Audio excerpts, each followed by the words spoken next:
Jadi di keluarga besar Gus Dur sudah dibagi-bagi tugasnya, ya.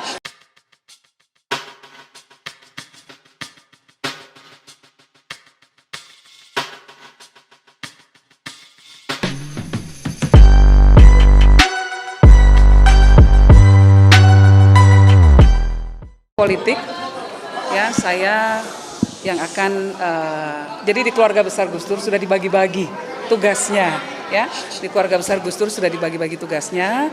Ada yang ngopeni masyarakat langsung, merawat masyarakat, kakak saya. Ada yang bidang seni, ada yang bidang anti korupsi. Nah, untuk bidang politik kebetulan saya yang ditugasi untuk tetap mengibarkan bendera perjuangan Gus Dur, terus memperjuangkan nilai-nilai Gus Dur di masyarakat. Apakah melihat istilah itu terlalu politik dinasti sehingga tidak menjadi pilihan gaya itu seperti apa? Semua putra-putri terbaik bangsa. Kita doakan yang terbaik untuk bangsa ini yang menang. Kalau ini sudah ngobrol dengan suami karena Mbak suami Mbak Yani kan di PSG. Betul. Ya, saya dan suami ini keluarga kami keluarga yang demokratis.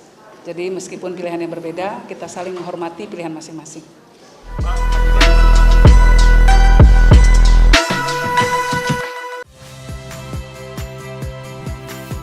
Saya Radi Saputro. Saksikan program-program Kompas TV melalui siaran digital, pay TV dan media streaming lainnya. Kompas TV, independen, terpercaya.